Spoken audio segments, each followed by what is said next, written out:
Question करके देखेंगे एक दो। पेज नंबर 58 मेरे वाली बुक में जी। पहला पॉइंट, डेटर्स गिवन है क्वेश्चन में 2,40,000, फर्स्ट एडजस्टमेंट है 20,000 of the debtors proved bad. सिर्फ और सिर्फ शिवम, जल्दी से शिवम, क्वेश्चन में ओल्ड बैलेंस शीट में आपको डेटर गिवन है 240 और एडजस्टमेंट में गिवन है जी 20,000 के जो बैड डेब्ट्स हैं। बता शिवम भाई क्या करना है, जल्दी बोल। सर ये रियलाइजेशन में क्रेडिट हो जाएगा 220 से। 220 से किसके नाम से? बैंक। किसने बताया? उसने बताया? नहीं। अच्छा क्यों करेंगे तो बता। क्या क्यों करेंगे? जो तूने बोला वो क्यों करेंगे, वो कैसे आया? अभी तो आपने थोड़ी देर पहले बताया था। सही से जो बता नहीं मालूम है तेरे तो भाई खिंचा के। मैंने बैड डेब्ट तो नाम ही नहीं लिया आज की क्लास में। सर सही है ना? सर सही है तो आगे बढ़ाओ ना। सही है क्यों, मुझे फिर वो रीजन क्लियर करना है। अभी तो पीछे वालों ने बोल दिया, तूने सुन लिया। इसने बताया? नहीं बताया नहीं। अच्छा देखो जी, क्रिश क्यों बताया, क्या बताया इसने, जल्दी बोल। इसको अभी भी नहीं पता होगा। हाँ। बैड डेट्स मतलब जिन्होंने पैसे देने थे उन्होंने अब नहीं देने हैं, तो फिर इसलिए जो नेट डेटर्स होंगे वो 220 आ जाएंगे। देखो जी नव्या जी जल्दी बताओ इसका क्या होगा। रियलाइजेशन के क्रेडिट में 220 है। किसके नाम से? Bye bye. देखो जी ध्यान से समझेंगे, छोटे छोटे पॉइंट ना एग्जाम में हमारे मिस्टेक करा देते हैं। उसने बोला 20,000 डूब गए, तो इनडायरेक्टली क्या कर रहा है, 20 बाकी मिल गए, तो 20 डूब गए तो बाकी मिल गए। तो आप जब एसेट्स का कुछ भी होता है तो रियलाइजेशन के क्रेडिट साइड में लिखते हैं ना, पैसे आ रहे हैं, तो बाय बैंक कितना 220। शिवम बताएगा क्या 20,000 को कहीं पे शो करना है? नहीं। डन। सर इस साइड डेटर 240 वो तो आने ही आने, यहाँ तो डेटर मैंने 240 पहले लिखे ही होंगे। सो डिफरेंस अपने आप आ जाएगा। अपने आप 20,000 रिकॉर्ड हो गया लॉस में पार्ट्स कैपिटल डाल मत दियो। नहीं सर, सीधा डालने लग जाए। यहीं पे लिखना है भाई। हां हां 20,000 दिखाना भी नहीं है, पता है ना? कैपिटल लगा दो दिखाना। तरुण गोयल नेक्स्ट पॉइंट जल्दी जल्दी से बताओ यार प्लीज, मुझे पेज खत्म करा के क्वेश्चन कराऊंगा सिर्फ तरुण गोयल। कहता है some of the debtors earlier written off as bad now recovered 6,000। Sir इसमें रियलाइजेशन क्रेडिट बाय बैंक 6,000। समझ आ गया? रियलाइजेशन के क्रेडिट में बाय बैंक 6,000, डूबा हुआ पैसा मिल गया 6,000 पे। उस 6,000 का इससे इससे इससे कोई लेना देना नहीं है। सर अगर 240 के डेट से 2.5 लाख रुपए ले लिया तो अच्छी बात है, तो यहाँ बाय बैंक नहीं लिख देगा तो गेन आ जाएगा फिर वो हमारा।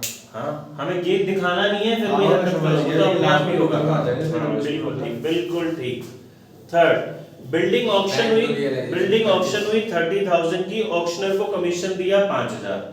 बिल्डिंग बेची 25 की, 5 का कमीशन। अब दो पॉसिबिलिटीज हैं, मैं यहाँ पे लिखूंगा बाय बैंक ब्रैकेट में बिल्डिंग 30,000 और टू बैंक ब्रैकेट में वो कमीशन 5,000। सर कमीशन दिखाने। ठीक है जी। दूसरा तरीका बाय बैंक बिल्डिंग 25,000, दोनों ठीक है, नंबर किसी में नहीं कटेंगे। कुछ चीजें होती हैं जो एक तरीका गलत होता है, जैसे डेटर और उसके प्रोविजन को नेट दिखा दोगे तो गलत है। यहाँ पे ये भी ठीक है पूरा, ये भी ठीक है। डेटा से प्रोविजन अलग करनी पड़ेगी। ठीक है जी। नेक्स्ट पॉइंट, नेक्स्ट पॉइंट बहुत बढ़िया, 2 मिनट दे रहा हूँ, रजिस्टर में करेंगे जरा फटाफट से। अमाउंट बताएंगे मुझे, रिमेनिंग स्टॉक कितने का सेल हुआ, मुझे ये अमाउंट बताएंगे। उसने कुछ बोला रिमेनिंग स्टॉक कितने का चला गया, सर एंट्री नहीं बतानी। एंट्री बता दो, अमाउंट बता दो, अमाउंट इंपॉर्टेंट है।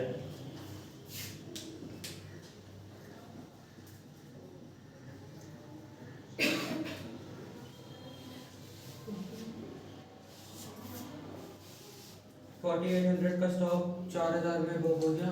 नहीं 8,000 का स्टॉक 4,000 में लेके गया। मुझे अमाउंट बताओ, जनरल एंट्री बताओ बस। 5,000 का 90 बताइए। 5,000 आता है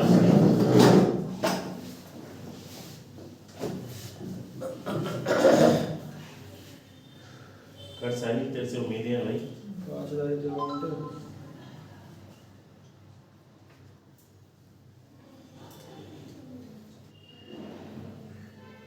जो बाय स्टॉक ले जाएगा वो तो 1000 ले जाएगा 20% लेस पे, और फिर बचूंगा 4000। तो भाई तो 4000 लिखा है, लेके गया, लिखा तो है। लिखा तो हुआ है ब्रैकेट में being 20% less than the book value. हाँ तो हाँ शिवा जब तो 20% बता निश्चय यार। into 12100 होगा। 15,000 है, 4,000 लेके और 15,000 रियलाइज हो गया। बाय बैक में 7,500 आएगा 7,500 रियलाइजेशन क्रेडिट बाय बैंक 7,500। बिल्कुल गलत। देखो जी मैं बता रहा हूँ कैसे नालायक हो, अभी तो तुम कह रहे हो आगे कराओ आगे कराओ। देखो पार्टनर वाइज स्टॉक ले गया 4000 में, ध्यान से समझेंगे मेरी बात। मैंने रियलाइजेशन अकाउंट बनाया, वाई ले गया गलत, by Y's capital account, Y stock कितने में लेके गया 4 में। अब मेरी बात जरा ध्यान से सुनेंगे। मान लो आगे जो उसने बात लिखी है स्टेटमेंट नहीं लिखी, उसने बोला जी वाई ले गया कुछ स्टॉक, यही बोला ना, कुछ ले गया 4000 में जो कि 20% कम में है, और आगे क्वेश्चन साइलेंट है, तो क्या करेंगे पहले मुझे बताओ। अभी तो उसने बोला बचा हुआ 50% में बिक गया, मान लो क्वेश्चन साइलेंट है, फिर क्या करोगे। जितना भी होगा बुक वैल्यू बस इतने पे ही होगा, ऐसे ही छोड़ दिया। नहीं ऐसे नहीं छोड़ेंगे Book value क्योंकि तो- टेंजिबल एसेट्स है, तो आपको रिमेनिंग एसेट्स को आपको अपने आप बेचना पड़ेगा ना, समझ सर आइए। लेकिन वो तो उसके लिए होता है कि क्रेडिट लायबिलिटीज को पे करना जरूरी होता है। एसेट्स को भी बेचना जरूरी है भाई, आज ही तो समझाया। अगर आपको पिछला ध्यान है या आपके पास ओल्ड बुक है तो उसे भूल जाओ। पहले था, पहले तो आपने पढ़ा ही कब होगा, इसी साल तो 12th में हो, तो पिछले साल था कि जी अगर टेंजिबल एसेट्स की सेल वैल्यू नहीं गिवन है तो उसको 0 ले लो, लेकिन अभी क्या बोल रही है सीबीएसई, अगर टेंजिबल एसेट्स की सेल वैल्यू नहीं है तो उसको बुक वैल्यू पे बेचो। आप सुनो, स्टॉक मेरे पास 15,000 का था, बहुत ध्यान से समझेंगे, तुम सभी ने गलत आंसर किया है। वाई कुछ ले गया, वाई कुछ ले गया 4000 में, कुछ 4000 में, अभी कुछ कितना था भाई नहीं पता। मान लो रिमेनिंग का मुझे कुछ नहीं करना है, या वो खुद ही बता देता है कि इतने में बिक गया, तो काम आसान है। लेकिन मुझे ये पता होना चाहिए ना 4 की कीमत क्या थी, 5, तभी तो मैं रिमेनिंग निकालूंगा।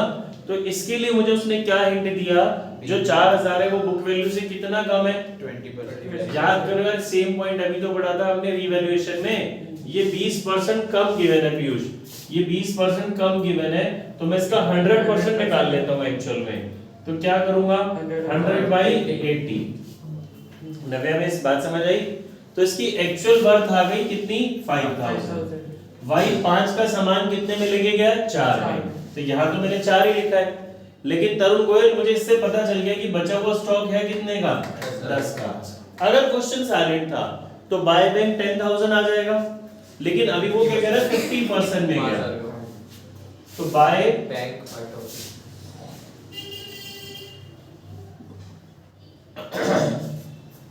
कोई परेशानी, बच्चा भी बेचते हैं लोग। बचा हुआ तो बेच दिया। 5000 का तो और बच गया ना। क्यों बचा, बचा हुआ सारा 50% में गया, यही लिखा है ना, समझ आई बात पक्का। बैलेंस स्टॉक रियलाइज 50% है, उन्होंने लिखा बैलेंस कितना बचा था, यहाँ पे लिखा है कि बैलेंस स्टॉक रियलाइज 50% है, ये उन्होंने लिखा कि ऐड 50%। बैलेंस कितना बचा था, 10,000। वो कह रहा है बैलेंस 50% में बिक गया, यही मतलब है।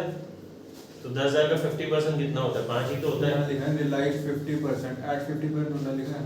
वही है इंग्लिश, तो इंग्लिश की क्लासेस ले बता सबसे। हाँ सर ले पड़ता लेकिन कुछ ऐड देखता होगा पहले तो। पूरे टाइम देखता हूँ मैं।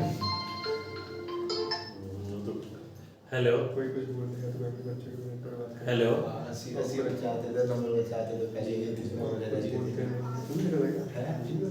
ठीक लेता हूँ, उसकी सीयूटी लेता हूँ ना। हाँ, और पहले देखा। चलो आगे आगे अगली एडजस्टमेंट पे आते हैं। ये केस नंबर 1 सारा क्लियर हो गया। केस नंबर 2 पे आओ। बैलेंस शीट में क्रेडिटर है, बिल्स पेएबल है, प्लांट एंड मशीनरी, इन्वेस्टमेंट, पूरा समझ आ गया। Creditors were paid of by giving plant and machinery at a discount of 10% and balancing cash.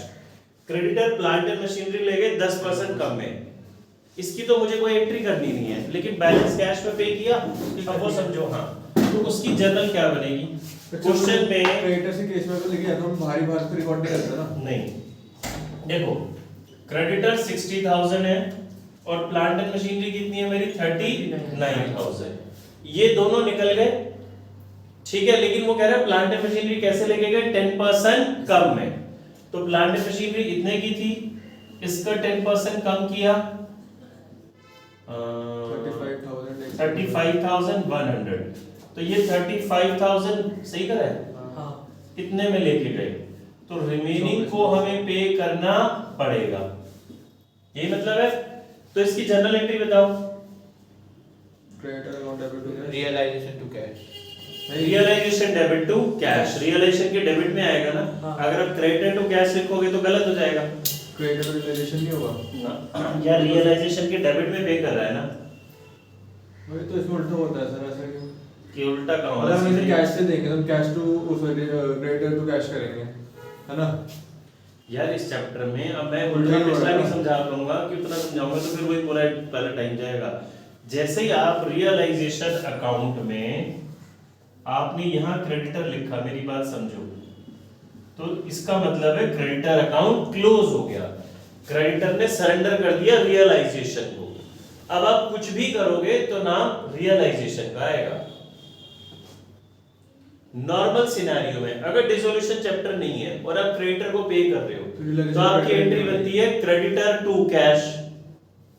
Dissolution chapter में क्रेडिटर को दे रहे हो तो आपकी एंट्री क्या बनेगी? Realisation to cash. कैश मिलेंगे, टू क्रेडिटर नहीं बनेगी। कभी भी नहीं बनेगी। टू क्रेडिटर तो कॉन्सेप्ट ही गलत है। अगर तो टू क्रेडिटर बोल रहा है तो टू क्रेडिटर का मतलब तो क्रेडिटर लायबिलिटी बढ़ गई, क्रेडिट साइड हो गई, जबकि क्रेडिटर को आप पे कर रहे हो तो डेबिट जाएगी ना। ये पॉइंट समझ आया क्रेश? अगला बताओ जल्दी से, सेकंड की क्या एंट्री करेगी? नव्या बताएगी, जल्दी बताओ। इसमें फिर हम क्रेडिटर्स का आगे कितना लिखेंगे? सिर्फ ये एंट्री लिखनी है आपको, creditors to realisation to cash. पर उसमें लिखा है कि बैलेंस वो कैश से लेंगे। यार बैलेंस ही तो बताया मैंने। आपने जब ये तो उसका होगा कि प्लांट एंड मशीनरी इनको उसमें आप सुनो मेरी बात, पहले आपने प्लांट एंड मशीनरी 39,000 यहाँ लिखी, हाँ क्रेडिटर 60,000 यहाँ लिखे, हाँ ये तो आपने लिख ही दिए। अब क्रेडिटर्स प्लांट एंड मशीनरी 10% कम में ले गए, क्रेडिटर 60,000 के थे, इतने में ले गए, तो इसकी तो आपको कोई एंट्री करनी नहीं है।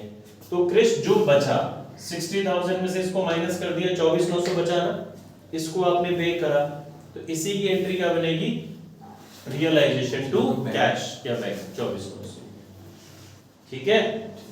हाँ जी, सेकंड की एंट्री नव्या नो पक्का Yes. लिखना है, नो एंट्री छोड़ के नहीं आना, नो एंट्री का नंबर है। सिर्फ एंट्री लिखना ये है वाला फिर से हाँ। बताइए। जनरल में। हाँ, अगर आप खाली छोड़ा हो तो 0 नंबर है, वहां लिखना है नो एंट्री हैं। अगर डब्बा बनाने के बाद तो भी नो एंट्री लिख के आना है। डब्बा बना के Realization। डब्बा बना के तो लिखना है नो एंट्री। ये वाला फिर से बताना इसमें। तो ये रिकॉर्ड नहीं होगा ना, मतलब कहीं बस नो एंट्री लिख के छोड़ दो, बाद में हाँ, हाँ, हाँ। आगे बात में। हाँ, कौन सा क्रिश? पीयूष, ये प्लांट एंड मशीनरी। क्रेडिटर 60 थे, ये 39 थे, ये 10% कम में सेटल हो गए, इतने में ये ले गए। 60,000 के थे, 39,000 का सामान 35,100 में ले जा रहे हैं, तो 35,100 की तो कोई एंट्री नहीं करोगे। रिमेनिंग की आपने एंट्री करी तो सर पर रिमेनिंग तो ऐसे बचेगा ना, 39,000 माइनस करेंगे ना, क्यों भाई?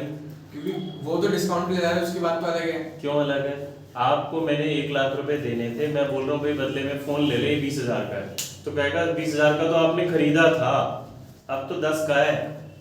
समझ रहे मेरी बात? तो आप इसके 20 नहीं लेस कर रहे, कितने लेस कर रहे हो? 10, तो बचे तो 90। समझ आई बात? नेक्स्ट आओ जी, फटाफट से मुझे थर्ड केस का पहला point. Creditors were payable after 2 months. They were paid immediately at 10% discount. कैसे करेंगे? मतलब कि 27,000 अभी दे दिए। हाँ, realisation cash to bank. Realisation. सबको बात समझ आ रही है? हाँ। मुझे देखो ये तो बहुत 30 के थे, 2 महीने बाद पेमेंट देनी थी, 10% डिस्काउंट दे नहीं, दिया। पर इसको तो शायद- क्या 10% को मुझे डिस्काउंट को शो करना है? नहीं करना। जो मैंने क्रेडिटर्स को पैसे दे रहा हूँ उसकी एंट्री होगी जर्नल पे फोकस करूं तो रियलाइजेशन टू कैश जर्नल होगी, ठीक है। अब मुझे बताओ इसमें 2 महीने लगेंगे या नहीं लगेंगे? नहीं लगेंगे। नहीं लगेंगे, क्योंकि पीयूष उसके साथ पर एनम शब्द नहीं है। अब डिसऑल्व भी तो हो गई। नहीं, ऐसा कुछ नहीं है। अगले पॉइंट में बढ़ो। सर ये बात तो दुआ हमेशा मतलब 10% माइनस करके बेट दे देंगे। अगर पर एनम लगे होते सुनो, तो सुनो। लिखा थे। तो यूटिलाइजेशन का रिकॉर्ड नहीं हो मेरी रही बात तो सुना करो ना यार। क्रेडिटर 30,000 है, हाँ है। क्वेश्चन में लिखा है मुझे इनको 2 महीने बाद पेमेंट देनी थी, बिकॉज बिजनेस शटडाउन हो गया, पेमेंट अभी दे दी, तो आपको डिस्काउंट मिल रहा है। कितना परसेंट डिस्काउंट मिल रहा है?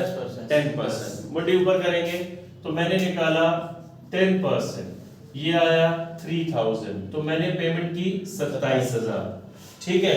अगली पॉसिबिलिटी, क्रेडिटर 30,000 है, बिजनेस बंद हो गया, पेमेंट 2 महीने बाद देनी थी, हमने पेमेंट अभी दे दी, तो जी डिस्काउंट मिलेगा 10% 2 महीने के लिए। अब इन दोनों में डिफरेंस क्या है? अगर क्वेश्चन में वर्ड लिखा है पर एनम, ये बात हमने पहले भी की हुई है, फंडामेंटल चैप्टर में भी आती है, डेप्थ चैप्टर में भी आती है। अगर पर एनम शब्द लिखा है तो मंथ्स कंसीडर होंगे। हाँ आईओसी के टाइम पे याद, हाँ आईओसी में भी पढ़ा था हमने, बात बहुत जगह पढ़ी थी ये, ठीक है। यहां पे चेक करो पर एनम शब्द नहीं है, ठीक है पीयूष, तरुण गोयल, हाँ भाई लाला जी, ठीक है। और यहाँ पे मंथ्स कंसीडर एक जगह होंगे और एक जगह नहीं होंगे, ये बात डिपेंड करती है कि पर एनम लिखा है या पर एनम नहीं लिखा। क्लियर? पक्का? नेक्स्ट, गुडविल गिवन है जी बैलेंस शीट में, नेक्स्ट पॉसिबिलिटी 10,000। रिकॉर्ड नहीं करेंगे कहीं पे? क्यों नहीं करेंगे भाई? अब डब्बा पूरा डिस्काउंट को इस रिकॉर्ड नहीं करेंगे, हाँ। लेकिन जो आप पेमेंट दे रहे हो उसको तो लिखोगे। मतलब रिलेशन के बाय क्रेडिटर 27 बस। रियलाइजेशन के डेबिट साइड में जब आप लायबिलिटीज की पेमेंट करोगे तो टू कैश 270 हाँ, और बाय क्रेडिटर्स कुछ नहीं वो है। तो लिखा ही होगा, क्रेडिटर्स तो पहले आप लिख ही चुके होगे 30,000, ठीक है 30,000 लिखना है ना। वो तो लिखना ही लिखना है। Okay okay okay. हाँ जी। इसके बाद 1 महीना लगेगा क्या? लगेगा, एक ही लगेगा ना? इसमें सेकंड में हाँ 1 महीना लगेगा। 40 आ गया फिर इसका हाँ, तो आने दे, क्या होगा? कम नहीं है कुछ ज्यादा। तो होने दे, यही तो बच्चे गड़बड़ करते हैं एग्जाम में, सोचते हैं इतना कम अमाउंट हो ही नहीं सकता। ये कह रहे जी बिल्स पेबल 8,000 है, 8,000 का 6% डिस्काउंट निकालोगे 1 महीने के लिए तो 40 रुपए आ गया, हाँ तो इतना कम नहीं हो सकता, कुछ भी हो सकता है भाई, जो आ रहा है आप उसको बात मानोगे ना। हाँ जी, फोर्थ पॉसिबिलिटी, गुडविल 10,000 और first case if there is no information is given regarding goodwill, तो आपने गुडविल, अब सुन ले साहिल बार बार कंफ्यूज हो रहा है, गुडविल रियलाइजेशन के डेबिट में तो लिखी होगी ना, बट आगे उसको सेल नहीं करना क्योंकि इंटेंजिबल एसेट्स है। पेटेंट होते तो वो भी नहीं वो भी सेम तो इंटेंजिबल सर अमाउंट लिख के या फिर मतलब नो एंट्री लिख दें? नहीं, जीरो डालें या फिर आपको नो एंट्री नहीं लिखनी, छेड़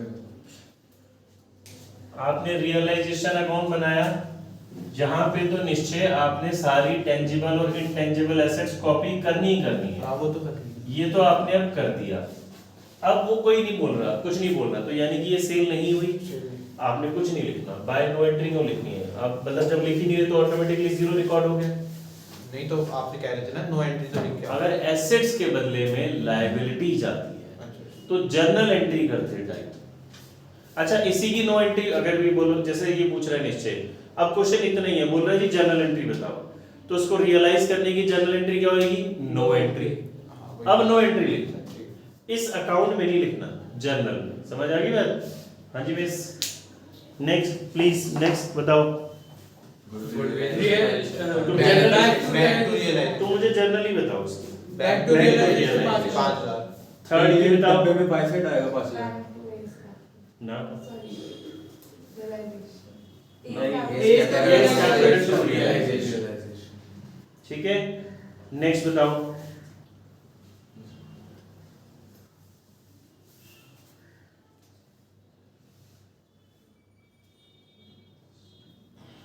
500 का 60% आया है। अरे सर रियलाइजेशन में बाय 60% का कर लेंगे 60%। देखो जी, 500 इसकी दो एंट्री ही 60% करनी है, हमारे इसकी पास दो एंट्री ही करनी है। 6,000 एक बिल था, हमने बैंक से डिस्काउंट करा लिया और सामने वाला डिसऑनर हो गया, वो पेमेंट नहीं कर रहा और हमें करने पड़ रही है, ठीक है जी।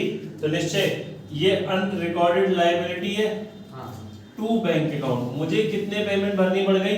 500। मुझे उसकी प्रॉपर्टी से कितने मिल गए? 60%। 300।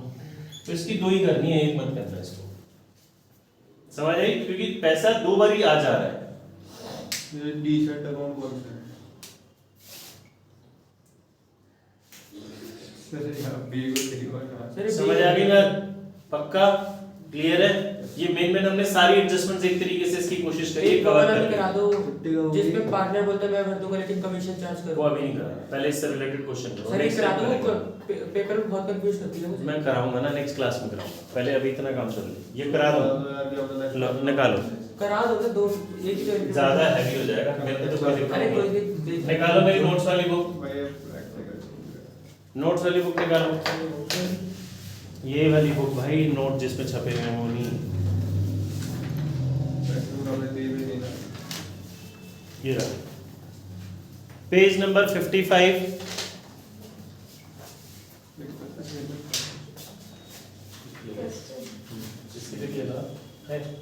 मेरे को देना सर, मेरे को देना। अच्छा जाओ मेरे को देना जाओ सर। है तो चलिए फोन अच्छा लग रहा है हमारी क्लास कल लेनी क्लास है आपको, ठीक है मैं कोऑर्डिनेट कर लूंगा, फिर 1 o'clock के बाद होगा, ठीक है? आपसे मैं बात कर लूंगा, और नहीं हो पाई तो फिर मंडे तो होगी। सर आप पूरा रिकॉर्ड कर रहे हो? क्या? ये पूरा रिकॉर्ड कर रहे हो? हाँ YouTube पे डाल देना वन शॉट। देखें जी, सुनेंगे अब हमारे डिसोल्यूशन की जर्नल कुछ और जर्नल एंट्रीज पे, ये मेरे वाली बुक में पेज नंबर भाई 55 है, ये इंपॉर्टेंट है, सबको मिल गया। डिसोल्यूशन एक्सपेंसेस से रिलेटेड जर्नल एंट्री, जहाँ पे हमारे पास एक केस जो एग्जाम में आता है बियर और बॉर्न वाला, कौन बियर कर रहा है कौन पे कर रहा है, उससे रिलेटेड। देखो सबसे पहले मेरी बात सुनो जरा, 2 मिनट मुंडी ऊपर करेंगे। क्वेश्चन में लिखा है, क्वेश्चन में सपोज लिखा है डिसोल्यूशन एक्सपेंसेस, बस इतना लिखा है, सुन लो। डिसोल्यूशन एक्सपेंसेस अमाउंटिंग टू ₹5000, क्या करेंगे? Expenses amounting to realisation to cash या बैंक 5000, जो भी अमाउंट गिवन होगा। अगली पॉसिबिलिटी सपोज लिखी है dissolution expenses paid by partner A, realisation to partner से। ये तो नॉर्मल बात है, हमें समझ में आती है। अब हमें दिक्कत कब होती है? जब वो कहता है एक पार्टनर बियर कर रहा है और एक पार्टनर पे कर रहा है। तो मैंने आपको एक बात समझाई थी, ब्रेक दी प्रेशर, एक वर्ड ये याद रखना है, ब्रेक दी प्रेशर। जो बियर करेगा तो वो डेबिट में आ गया, और जो पे करेगा वो क्रेडिट में आ गया। सर बियर और बॉर्न एक ही होता है। बियर और बॉर्न एक ही बात है। जो पार्टनर या फर्म एक्सपेंसेस को बियर करेगी तो वो कहां आएगा? डेबिट साइड में। जो पे करेगा वो कहां आएगा? क्रेडिट साइड में। ठीक है ना बाब? ये बात समझ लेगा तो सारी काम तेरा सॉल्व हो जाएगा। देखो जी, फर्स्ट केस में कहता है अगर डिसोल्यूशन एक्सपेंसेस बियर कर रही है फर्म, पे कर रहा है पार्टनर। अब बुक में आंसर मत देखो, मैं बता रहा हूं। बियर क्या कर रही है? फर्म पहले इसको लेते हैं, पार्टनर्स कैपिटल को। पे भी फर्म ही कर रही है। पहले आसान से शुरुआत करते हैं। Realisation cash, realisation to cash. देखो जो बियर करता है वो डेबिट में, तो फर्म बियर कर रही है तो फर्म का कौन सा अकाउंट है? रियलाइजेशन। पैसा भी फर्म की पॉकेट से ही जा रहा है, बहुत इंपॉर्टेंट एंट्री है। ठीक है निश्चय? Realisation to cash. तो ये एंट्री सिर्फ और सिर्फ कहां रिकॉर्ड होगी? रियलाइजेशन में और कैश में। पार्टनर्स कैपिटल अकाउंट से कोई मतलब नहीं है। बियर कर रही है फर्म, पे कर रहा है partner. Realisation to partners capital, realisation to partners capital. हाँ इसे रिलेशन डब्बे में कैसे शो करेंगे? यार तो कैसी तरह की बातें करते हैं? रियलाइजेशन टू पार्टनर ले, मान लो पार्टनर एक्स है, तो आपने रियलाइजेशन अकाउंट बनाया। ठीक है। रियलाइजेशन के डेबिट में टू एक्स कैपिटल अकाउंट, ये डेबिट साइड है, एक्स कैपिटल का नाम है, तो एक्स के कैपिटल की कहां चली जाएगी? Credit side, by realisation. तो क्रेडिटर वाले केस में हमने रियलाइजेशन टू कैश किया था, क्रेडिटर तो बाय साइड में आया था। ठीक है, चीटिंग है। क्या बोल रहा है? जब हमने थोड़ी देर पहले क्रेडिटर वाला केस किया था रियलाइजेशन टू कैश, तो क्रेडिटर तो बाय साइड पे आया था ना। तो इसमें ये टू साइड पे क्यों आ रहा है एक्स कैपिटल? भाई, वो तो रियलाइज, वो तो डिपेंड करता है ना। सेम क्यों थी? रियलाइजेशन टू भाई ये तो मेरा पार्टनर है, क्रेडिटर पार्टनर थोड़ी ना था। कुछ नहीं, क्लास के बाद में। अगला केस क्लास के बाद उसके बाद अकेले से जाएंगे। पार्टनर, देखो बियर कौन कर रहा है? पार्टनर। बियर कौन कर रहा है? पार्टनर। पे कौन कर रही है? फर्म। तो X capital to cash, X capital to cash है बैंक। क्या ये वाली एंट्री रियलाइजेशन अकाउंट में जा रही है? नहीं जा रही। सीधा कैपिटल में जाएगी। समझ आई बात? हाँ बोल, क्या है साहिल? इसके अंदर ये बाय पे आएगा, ये एक्स जो है डेबिट में आएगा ना यार। चलिए एक बार इसका एग्जांपल हमने के साथ एंट्री बता दो। की X capital account debit to cash account. तो यहाँ पे क्या रियलाइजेशन शब्द यूज करा? नहीं। एंट्री रियलाइजेशन में जाएगी? नहीं। एक्स के कैपिटल के डेबिट में कैश के नाम से, कैश के क्रेडिट में एक्स के नाम से। सर अमाउंट ले लेके एग्जांपल देके बता दो। अमाउंट नहीं जो लिखे मैं भी बता रहा हूँ। फिर अगला केस बताओ जी। बियर भी पार्टनर कर रहा है और पे भी पार्टनर कर रहा है। No entry. बियर कर रहा है पार्टनर एक्स। सर अगर पार्टनर बियर तो दो मिनट चल रहा है। बियर कर रहा है पार्टनर एक्स, पे कौन कर रहा है? Partner Y. X to Y. Bear कर रहा है वाई, पे कर रहा है एक्स। ये बात समझ में आ गई तो कोई दिक्कत नहीं है बस, ठीक है। नीचे मैंने दो तीन एग्जांपल लिखे हुए हैं, दोनों तीनों एग्जांपल पढ़ो, सॉल्यूशन छुपा लो और चेक करो अपना आंसर। तो एक्स में ये पार्टनर्स कैपिटल में रिकॉर्ड नहीं होगी। अबे x टू x को क्या रिकॉर्ड करेगा? x के डेबिट में x के क्रेडिट तो पैसा खर्च रहा है ना। x डेबिट टू x लिख रहा है, वैसे ही कट जाएगा। कट गया हो तो ओके ओके ओके समझ गया। थोड़ी कम भी अगर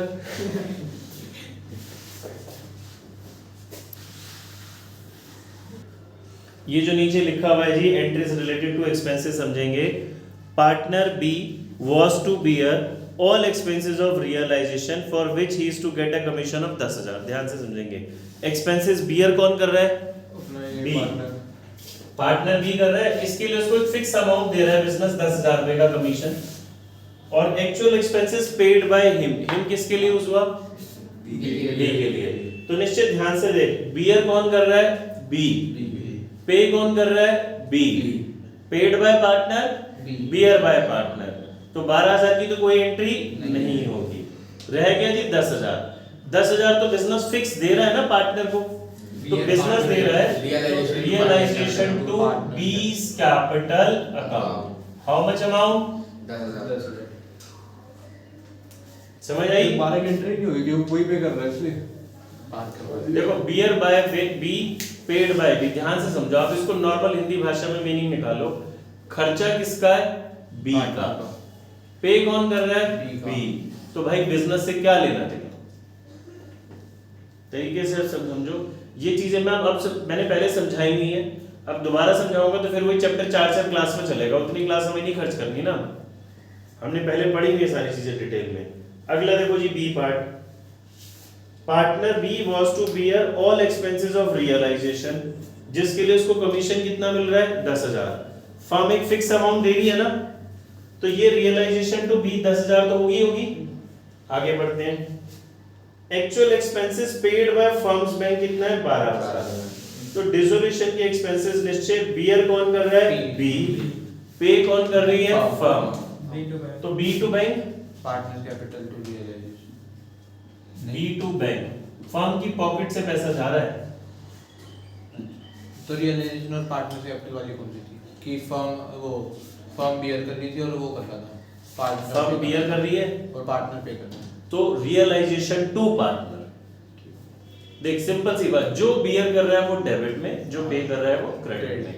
फर्म पे कर रही है तो फर्म का पैसा जा रहा है, तो कैश या बैंक आएगा। ठीक है। और बियर कर रही होगी तो रियलाइजेशन आएगा पक्का।